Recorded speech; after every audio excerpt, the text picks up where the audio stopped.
So we're going to start notes 4.2, which is on page 3 of your packet, about halfway down the page. Of course, there was the table that we worked on completing at the end of notes 4.1. And so now we're going to start with notes 4.2, and that's going to talk about the different types of radioactive decay. And the three big ones are alpha decay, beta decay, gamma decay. And then there are other types of radioactive decay like positron decay. But the three big ones that we'll focus on the most are alpha, beta, and gamma. So nuclear reactions are going to involve changes in you guessed it, the nucleus of an atom. So let's think about what might change in a nuclear reaction. Well, number one, the nucleus itself is going to change. When the nucleus changes, since the nucleus is made out of protons and neutrons, that means the number of protons and neutrons is going to change. And if I change the number of protons, I'm changing the atomic number, which means I'm changing the identity of my atoms. So sometimes these are also called nuclear transmutations, where a transmutation means that one element is going to actually become another element through this process, which makes it very different from our normal chemical reaction. So the first kind we're going to talk about is alpha decay or alpha radiation. Alpha particles are very large. They have a lot of mass and a lot of charge. In fact, if you remember in the back of your head hearing about alpha particles before, that's because they were used in the Rutherford gold foil experiment. Alpha particles were how Rutherford discovered the nucleus. They don't tend to travel very far. They don't tend to travel very fast. These tend to primarily be emitted from larger elements with atomic numbers greater than 83. But since they're not very fast, they're also not very penetrating. So they can be stopped by a lot of very normal, boring things like wrapping it up in paper, putting it in your pocket and having a layer of clothing between you and your alpha emitter. But the biggest thing about alpha radiation is it's very dangerous when it is ingested or taken into the body, because then there is nothing to block it from ionizing or interacting and taking electrons off of your atoms. Alpha particles contain 2 protons and 2 neutrons. So that means an alpha particle is actually a helium nucleus. It has an atomic number of 2 protons, and a total mass of 4, 2 protons, 2 neutrons, total mass of 4. So if I look at an alpha decay equation, there's a couple of things to notice. When we have our parent nucleus here, our daughter nuclide here, and the alpha particle written as it's coming out of the nucleus. And anytime I do one of these nuclear equations, what I know is that the numbers for the mass must be equal on the left and right side of the equation. So you see I've got 238 on the left side, but on the right side I have 234 and 4. 234 plus 4 is still equal to 238. And on the bottom, my charge or atomic numbers must also be equal. So 92 on the left, but 90 plus 2 is still 92 on the right. So if we can kind of describe an alpha decay, the nucleus of the atom is going to split into 2 parts. And the smaller part, the alpha particle, is going to zoom off into space. That means that the nucleus left behind has lost 4 particles from its nucleus. So its mass number is going to be reduced by 4. 2 of those were protons, so its atomic number will be reduced by 2. So if I look at my example here, I have americium 241. So that's 241. And you can see its mass has gone down to 237. The mass number reduced by 4. But it went from element number 95, americium, to element number 93, neptunium. Its atomic number also went down by 2. So looking at this typical alpha emission, there's several things we want to notice. The atom on the left is the atom that's going to split into those two pieces. That's my parent atom. If it is an alpha decay, then one of the two things on the right always has to be an alpha particle. Now, if it's a different kind of decay, it might be something different. But if it says it's an alpha decay, you always need to have an alpha particle coming out. The other atom on the right is always going to go down by 2 in the atomic number and 4 in the mass number. So you can see here, I have 208, and on my products, I have 204 plus 4, which is a total of 208. I started out with polonium, element 84. Now I have element 82, lead, because those two protons took off and left the building with the helium nucleus. All right, so now we have 5 alpha decay equations for you to look at.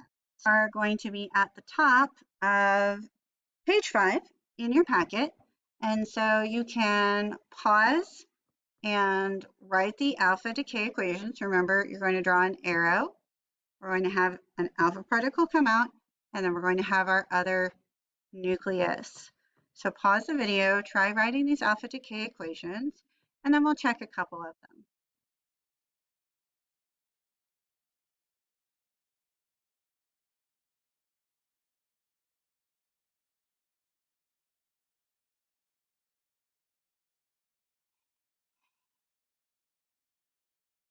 All right, so let's check 2 of these. We'll check the first one and the second one. So I have this element here, which is lawrencium, and I know it's going to decay, so I'm going to have my lawrencium here. I'm going to draw my arrow, and I know part of what comes out is an alpha particle. There's my 4,2 helium for my helium nucleus. Now I know whatever's left, my atomic number has to go down by 2. So it goes from 103 to 101, because you can see on this side, 101 plus 2 still adds up to 103, which is what I started with. And then my mass number is going to go down by 4, so it's going to be 256 minus 4. What's left over is 252. Then I pull out my periodic table and I look for element number 101, which turns out to be mendelevium. And then I know that my symbol that I write is MD. So the second one, I'm starting with 23191 protactinium, PA. Then I'm going to draw my arrow. I'm going to have my helium particle come out, 42He. And then what will be left is 227, because my mass number is going to go down by 4, and 89, because my atomic number needs to go down by 2. If I have element number 89, I look at the periodic table, and I find that element number 89 is actinium. So you have 3 more examples here. If you haven't already completed them, pause the video and go ahead and complete them using these examples.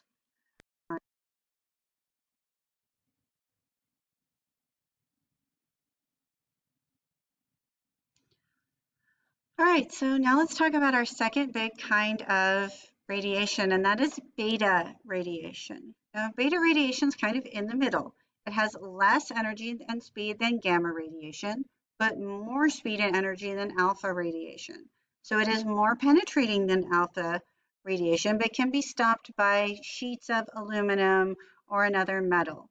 These are most common in elements with high neutron to proton ratios, because the end result of this is that we're going to turn a neutron into a proton.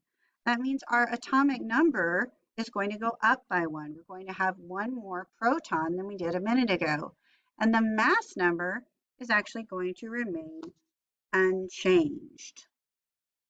So a beta particle is actually something we're already familiar with. It is an electron. It has basically 0 mass and a -1 charge. It's unable to go through aluminum and other metals. And you'll see here, every time I have a beta decay, one of my products will be an electron, 0, 1 with an E. A beta particle also can be drawn as this Greek letter beta, which kind of looks like a fancy capital B with a tail. And it is, as always, an electron. And again, there's a couple of things to note. One is that my atomic numbers, or the bottom numbers on both sides, have to add up. And two, my mass numbers on both sides of the arrow have to add up to be equal as well. And it really doesn't matter whether I write the beta particle first or second in my decay, although it's a little bit more usual to write it this way than the other way. I don't know why, it just kind of is. So when you have a beta decay, we can always make some of the same conclusions. Again, the nucleide that decays is the one on the left side of the equation. The order of the nucleides on the right side can be on either side, but usually it's written so that the beta comes after. And you always want to notice that the atomic numbers on both sides are going to add up to the same value. There's 6, and 7 minus 1 is 6. It's really common when someone writes it the way that they do up on the top here. It's really, really common. I'll see people make the mistake. Well, they'll say 90, and then they'll be like, oh, minus 1, 89. But if you take just a second to check your work, you'll see that if you write down 89, 89 minus 1 is not equal to 90. What you're actually doing is subtracting a negative, and minus a minus is actually the same as adding. So we need 91 over here, so 91 minus 1 will still be equal to 90. That means in a beta decay, the atomic number goes up by 1. And since what you're losing really doesn't have any mass, the mass number actually stays the same. So here's a couple of practice beta decay problems. And again, you're going to get graded on this, so you want to fill these out. And we have the first one where our carbon-14 isotope, so we're going to have 14 carbon, is going to undergo beta decay. So one of our products is going to be that electron, a beta particle. This one is actually going to be working backwards. And so is this the last one. What would I have to do if I undergo beta decay like I do here and I make sulfur 32? So pause the video and try the example problems, and then we'll talk about our last little bits of decay.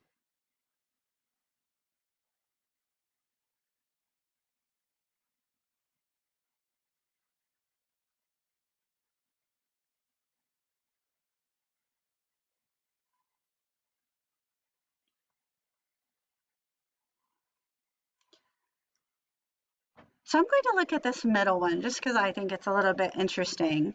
Zinc 64 is produced when an isotope undergoes beta decay.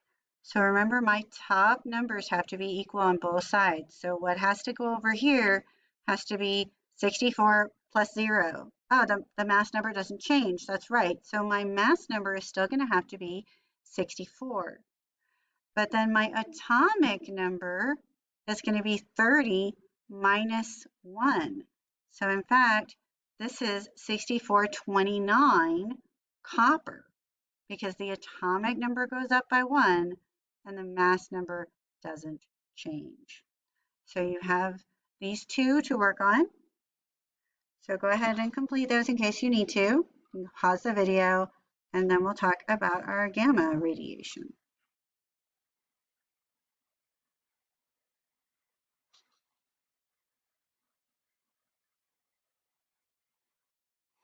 Okay, so our last big one is gamma radiation, and gamma radiation is actually just light. High, super high energy light. It is just a photon, so it has no mass and no charge, and it moves as waves. And to block a gamma particle, I need thick concrete or a really dense, thick metal like lead. So these have no mass and no charge. So our mass number will not change and our atomic number will not change. So this one's pretty simple. I like to say that a gamma particle looks like the gamma Greek letter. It looks kind of like you took a kindergartner's drawing of a fish and turned it down to do a nosedive. So here's a little chart. Again, we can see an alpha particle. We have that fancy A, or the 4-2 with the A, or 4-2 helium. Those all mean the same thing. An alpha particle has a mass of 4 and a charge of 2. It's very slow, has good ionizing ability, but it's pretty easy to stop. A beta particle has essentially 0 mass, but it has a charge of -1 because it is an electron. So it's very fast. It has medium ionizing ability. It's kind of medium on its penetrating power, and it can be stopped by thin sheets of metal. Then when I have a gamma ray, my gamma looks like that kindergartner fish doing a nosedive. Because it's just light, it has no mass and no charge, and it moves the speed of light.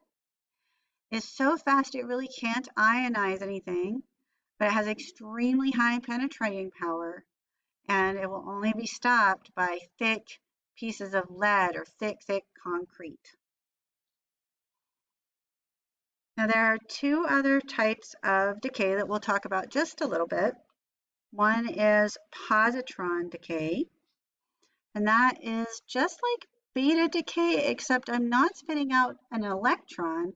I'm actually spitting out the opposite of an electron. An electron is negative. A positron is positive.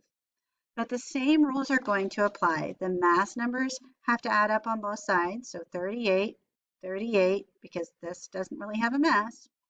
And the atomic number has to go up on this side because I have 18 plus 1 to get me back to 19. This is actually a case where I am turning a proton into a neutron because my atomic number is going down. And the last one, the products kind of look the same, but this is the only one where I'm not doing a decay of these radioactive processes. In this case, I'm doing what's called an electron capture. This time you can see the electron is on the reactant side. I'm putting it together instead of it coming out as a product. But still, the same rules are going to apply. The mass numbers have to add up, so 106 plus 0, still 106. The atomic numbers have to add up. 49 minus 1 gets me 46. And of course, one of the best ways to detect radiation is to use a tool that's made exactly for that. That tool is called a Geiger counter. And that's the thing that you'll hear in a YouTube video where someone's talking about radiation, where it sounds like a little crackling, clicking noise that hits off and on. That is the sound coming from a Geiger counter. It's letting you hear its detection, along with probably having a screen that would have numbers on it so that you could see a measure of the radiation that you're being exposed to. All right, so this is all of notes 4.2.